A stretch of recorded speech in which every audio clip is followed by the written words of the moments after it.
မင်္ဂလာပါတကယ်ချင်းတို့ရေဒီနေ့မှတော့ထူးထူးခြားခြားအပြောင်းရွှေ့လေးကြီးမားမားမရှိသေးဘူးပရီးမီးယားလိ2025-26မှာပေးသွားတဲ့ PFA မှာတော့ကျွန်တော်တို့မန်ယူကစားသမားပါနာတက်ကတော့ရှေ့ရှိသွားပြီးတော့လူငယ်ကစားသမားနေရာမှာတော့တနက်တာစုတယ်နော်မန်စီးတီးယာအိုရာရီရရှိသွားပါတယ်ခင်ဗျာထမ်းတော့တဲ့ရီယာအသင်းတွေမှာကြည့်လိုက်တော့ဘယ်ကစားသမားတွေပါသွားတယ်အာဆင်နယ်ကစားသမား9ယောက်တိတိပါတယ်မန်စီးတီးက4ယောက်ပါတယ်ပြီးတော့မန်ယူကဖာနာလက်ကတော့ပါမှာပဲလေသူက player of the year တော့ရတာဆိုအေးဆေးပဲလေပြီးတော့ထူးထူးခြားခြား Bradford ကရှေ့တန်းကစားသမားတီယာကိုပါသွားရနော်ပြောင်းရွှေ့လေဒီနေ့မှာဘာလေထူးထူးခြားခြားရှိလဲဆိုတော့ကျွန်တော် Jupiter ကအီတလီကစားသမားကျွန်တော်ဒီကစားသမားတော့နည်းသဘောကျတယ်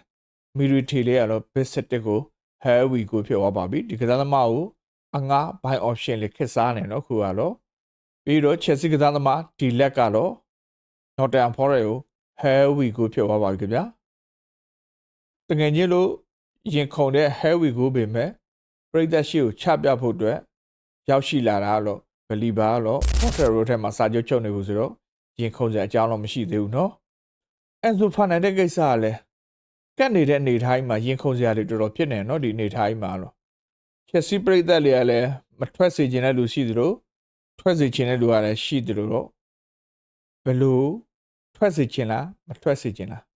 အောက် comment မှာဝင်ရောက်ပြီးညှင်းခုန်လိုက်အောင်ဘာကိုလာရောပြီးပြတ်နိုင်မလားလီဗာပူးနဲ့မရောက်ရှိတော့ဘူးလားတန်လိုက်ဖြစ်နေတဲ့အနေအထားတစ်ခုမှာကျွန်တော်နောက်နေ့မှာ